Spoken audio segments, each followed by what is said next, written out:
Hello दोस्तों, मैं संतोष sir आज क्लास 10वीं के अभाज्य गुणनखंड एक पॉइंट को लेकर आए हैं जो आप स्टूडेंट के लिए काफ़ी महत्वपूर्ण है। इससे एक क्वेश्चन 2 नंबरी में मार्क्स में 100% रहता है। तो चलिए हम सीखने का प्रयास करते हैं और ऑब्जेक्टिव में तो 3-4 से ज़्यादा ही रहता है। तो चलिए हम सीखने का प्रयास करेंगे। सबसे पहले मैं आपको फार्मूला बताऊँगा, उसके बाद मैं प्रत्येक फार्मूला पे क्वेश्चन डिस्कस करूँगा और उसके बाद आप समझने का प्रयास करेंगे। 100% आपको समझ में आ जाएगा ही। तो चलिए हम शुरू करते हैं। तो अभाज्य गुणनखंड का आज हमें पॉइंट लेकर आए हैं जो क्लास 10वीं के जो एक्सरसाइज 1.2 में यह है। तो अभाज्य गुणनखंड में कुछ फार्मूला इंपॉर्टेंट फार्मूला है, इससे हम जानेंगे और उसके बाद हम क्वेश्चन बनाएंगे। तो सबसे पहला फार्मूला है पहली संख्या गुणे दूसरी संख्या। पहली संख्या गुणे दूसरी संख्या बराबर क्या होता है? तो पहली संख्या गुणे दूसरी संख्या बराबर लसा गुणे मौसा होता है। पहली संख्या गुणे दूसरी संख्या बराबर लसा गुणे मौसा होता है। और एक बात और समझ जाइए, पहली संख्या गुणे दूसरी संख्या को ही दो संख्याओं का गुणनफल बोलते हैं। पहली संख्या गुणे दूसरी संख्या को ही हम दो संख्याओं का गुणनफल बोलते हैं। जैसे समझ लीजिए, ये पहली संख्या हुआ, ये दूसरी संख्या हुआ, इस दोनों को गुना करेंगे तो उसको क्या कहेंगे? दो संख्याओं का गुणनफल। तो उसका भी यही फॉर्मूला होता है, लसा गुणे मौसा। तो पहली संख्या गुणे दूसरी संख्या बराबर भी लसा होता है और दो संख्याओं का गुणनफल बराबर भी लसा होता है, क्योंकि पहली संख्या गुणे दूसरी संख्या और दो संख्याओं का गुणनफल, इस दोनों का मतलब एक ही है। तो इसका क्या फॉर्मूला होता है? लसा गुणे मौसा। अब पहली संख्या जब बोले तो पहली संख्या बोलेगा तो उसमें दो संख्याओं गुणनफल की जिक्र नहीं चलेगी। तो पहली संख्या बराबर लसा गुणे मौसा बटे दूसरी संख्या। पहली संख्या बराबर लसा गुणे मौसा बटे दूसरी संख्या। और अगर पूछा जाए दूसरी संख्या बराबर, तो दूसरी संख्या बराबर क्या हो जाएगा? लसा गुणे मौसा बटे पहली संख्या। लसा गुणे मौसा बटे पहली संख्या। अब इस लसा को LCM भी बोला जा सकता है और मौसा को HCF भी बोला जा सकता है। ये तो आप खैर पता ही होगा। तो लसा बराबर पहली संख्या गुणे दूसरी संख्या बटे मौसा। और लसा बराबर, लसा का जो फॉर्मूला है वह 2 हो सकता है। पहली संख्या गुणे दूसरी संख्या बटे मौसा या दो संख्याओं का गुणनफल बटे मौसा।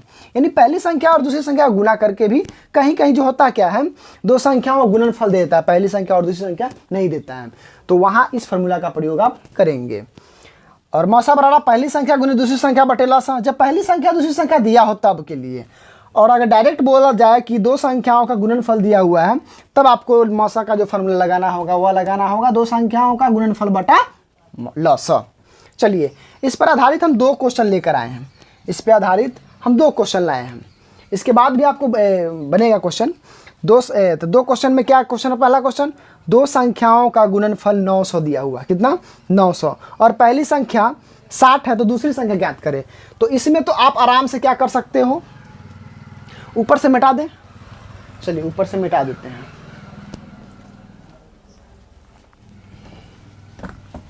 इसे आप रोक के कॉपी कर लेंगे, ठीक है।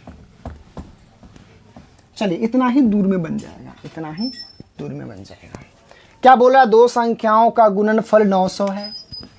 तो हम सॉल्व करने में लिख सकते हैं कि गुणनफल बराबर 900।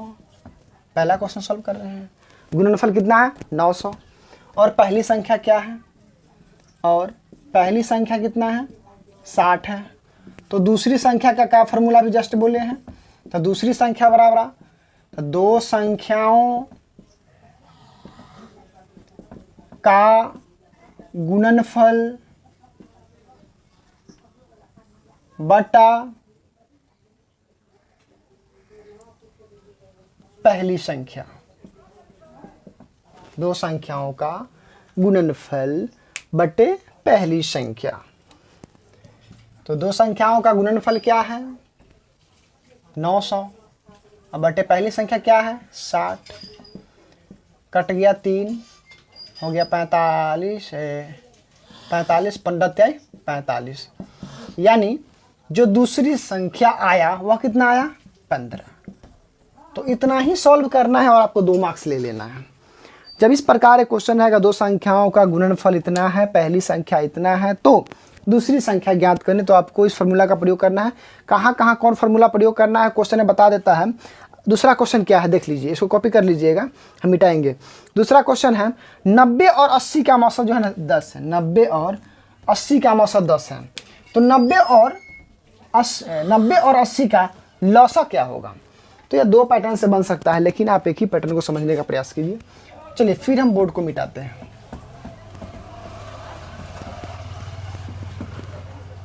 हाँ, तो क्या कह रहा है, दो संख्याओं का HCF इतना है, मतलब 90 और 80 का HCF इतना है, यानी कि पहले जो लिखा हुआ है वह पहली संख्या है। तो पहली संख्या कितना हो गया 90, दूसरी संख्या कितना हो गया 80। अब इसका HCF जो बोल रहा है वह बोल रहा है 10 है। HCF कितना है 10 है। तो LCM क्या होगा, तो LCM का फॉर्मूला होता है, LCM यानी लघुत्तम का, तो पहली संख्या गुने दूसरी संख्या अब बटे HCF या मौसा लिखिए तो 90 गुने 80 बटा 10, 9 8 72 720। 720 क्या होगा आपका LCM हो जाएगा। क्या हो जाएगा LCM।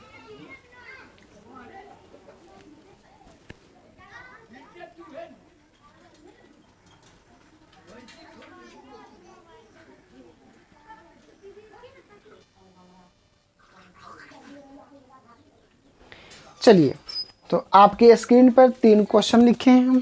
पहले क्वेश्चन समझिए क्या है। अभाज्य गुणनखंड विधि का प्रयोग कर HCF और LCM ज्ञात करना है। क्या ज्ञात करना है, HCF और LCM ज्ञात करना। तो आपके पास 3 क्वेश्चन दिए हैं। तो फर्स्ट क्वेश्चन है 90 और 20 दिया हुआ है। तो अभाज्य गुणनखंड विधि यानी अभाज्य गुणनखंड यानी आपको क्या करना है, सबसे पहले लघुत्तम निकाल लेना है 90 का और 20 का निकाल लेना है। कहीं भी आप निकाल सकते हो। 2 से 45, 3 से 15 45, 3 से 5, और समझ लीजिए इसको 2 गुने 3 गुने 3 गुने 5 गुने 1 एक सब में लिख दीजिए, क्योंकि बहुत ऐसा क्वेश्चन होता क्या है जिसमें पूरा पूरा नहीं कटता है, तो उसका HCF एक ही होता है। और 20 का हो गया, तो 20 का क्या करेंगे, 20 का 10, 2 से 5 यानी 2 गुने 5 गुने 1। अब आपको यह चेक करना है कि दोनों में कौन है, दोनों में यह है, दोनों में 5 है और दोनों में 1 है, तो वह HCF हो जाएगा। HCF यानी जिस दोनों फैक्टर में वो होना चाहिए, दोनों फैक्टर में होना चाहिए। तो 2 है दोनों में, 5 है दोनों में, 1 है दोनों में, तो 5 दूनी 10 हो गया। अब LCM में क्या होता है, LCM में क्या होता है, सबसे पहले आपको HCF जो रहता है उसको लिख दीजिए, उसके बाद जो बच गया सो लिख दीजिए। तो 10 तिहाई 30, 30 तिहाई 90, 90 दूना 180 द करेक्ट आंसर। अब इसको आप जांच भी कर सकते हैं। तो जांच का फॉर्मूला क्या होता है, दो संख्याओं का या पहली संख्या गुने दूसरी संख्या बराबर लसा गुने मौसा। तो जांच देख लीजिए जांच का फॉर्मूला क्या होता है, पहली संख्या गुने दूसरी संख्या बराबर लसा गुने मौसा। तो पहली संख्या और दूसरी संख्या बराबर लसा गुने मौसा। तो पहली संख्या मान लेते हैं 90 है गुने 20 है बराबर लौसा कितना है 180 या गुने 10 है। तो दोनों के गुना करने पर उतना ही आएगा। क्या करेंगे वो 10 तिहाई 30, 30 तिहाई 90, 90 दूना 180। दोनों को गुना करने पर उतना ही आना चाहिए। कितना, इतना। तो समझ ली 9 दूना 18, 1800 हो गया और ये भी 1800 हो गया, प्रूफ हो गया। दोनों गुना करने पर उतना ही आ गया, इसका मतलब कि आप जो बनाए हैं वह सही है। चलिए अब हम सेकेंड क्वेश्चन की ओर बैठते हैं। तो सेकेंड क्वेश्चन है 400 और 240। 400 और 240 क्या है, 400 और 240। तो फिर हम 400 क्या करेंगे, LCM निकाल लेंगे। तो 400 के 200, 100, 50, 25, 5 से 5, 2 गुने 2 गुने 2 गुने 2 गुने 5 गुने 5, यानी 2 4 बार है और 5 1 बार है और 1 गुना 1। फिर 240 का लघुत्तम आप निकाल लीजिए। तो 240 का हो जाएगा 120, 60, 2 से 30, 2 से 15, 3 से 5, यानी 2 गुने 2 गुने 2 गुने 2 गुने 3 गुने 5। अब देख लीजिए जो दोनों में है उसको गोल कर दीजिए साथ ही साथ। हाँ, अब देखिए 3 यहाँ है बट यहाँ 3 नहीं है तो नहीं गोल होगा। 5 है दोनों में तो 5 को गोल कर दीजिए। 1 को भी कर दीजिएगा, क्योंकि बहुत ऐसा फैक्टर में जो है ना नहीं रहता है, अदर कोई नहीं मिलता है तो उसका वहाँ जो HCF होता है वह 1 ही होता है। तो 5 गुने 1। अब गुना कीजिए, 5 1 5 5 2 10 10 दूना 20 20 दूना 40 40 दूना 80 80 हुआ। अब LCM जो होगा वह क्या होगा, 80 सबसे पहले HCF वाला आप सबसे पहले लिखना है। तो 80 गुने जो बच गया तो 5 बचा और 3 बचा, तो 5 गुने 3 तो 8 5 40 40 का 120 यानी कि 1200। 1200 क्या हो गया आपका लसा हो गया। फिर अगर आपको जांच करने का इच्छा है तो फिर लिखिए पहली संख्या गुने दूसरी संख्या बराबर लसा गुने मौसा, फिर जांच कीजिएगा। 100% प्रूफ हो जाता है। मतलब उस साइड यानी लसा और मौसा को गुना करने पर पहली संख्या और दूसरी संख्या गुना जो बराबर हो जाएगा तब आपका बनाया हुआ फैक्टर सही है, LCM HCF सही है। चलिए इसको कॉपी कर लीजिएगा या स्क्रीनशॉट भी मार सकते हैं आप। हम बोर्ड मिटाते हैं क्योंकि क्वेश्चन नंबर 3 बनाना है, वीडियो बहुत लंबा हो जाता है। चलिए अगली क्वेश्चन बहुत इंपॉर्टेंट क्वेश्चन है। जो भी पॉइंट आपको हम बता रहे हैं सब इंपॉर्टेंट पॉइंट ही रहता है, ठीक है। तो क्वेश्चन 3 आपका है 20 30 और 40। तो जब 3 अंक वाला रहेगा तो क्या कीजिएगा, फिर भी आपको लघुत्तम निकालना पड़ेगा। तो 20 का 2 से 10 2 से 5, 30 का 2 से 15 3 से 5 यानी 2 गुने 3 गुने 5 गुना 1 सब में कर दीजिएगा। 40 का 2 से 20 2 से 10 2 से 5 यानी 2 गुने 2 गुने 2 गुने 5 गुने 1। अब तीनों में जो होगा वही HCF होगा। तीनों में क्या है 2 है, तीनों में क्या है 5 है, तीनों में 5 भी है और तीनों में 1 भी है। यानी कि HCF जो होगा वह 2 गुने 5 गुने 1 होगा, यानी कि 5 दूना 10 हो जाएगा, ठीक है। अब समझिए LCM क्या होगा।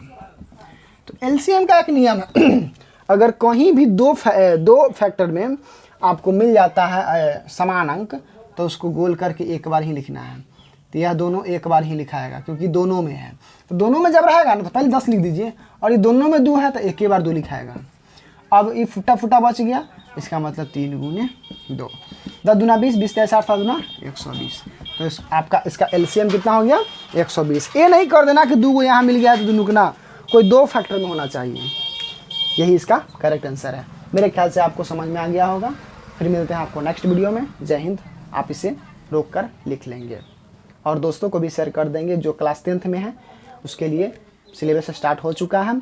आपको हर रोज़ टाइम टू टाइम 3:30 में मैथ का जो भी क्वेश्चन होगा, इंपॉर्टेंट क्वेश्चन आपको मिल जाएगा और हिंदी का जो भी क्वेश्चन होगा वह आपको 3 बजे मिल जाएगा। 3:30 में मैथ का शेड्यूल है और 3 बजे हिंदी का शेड्यूल है।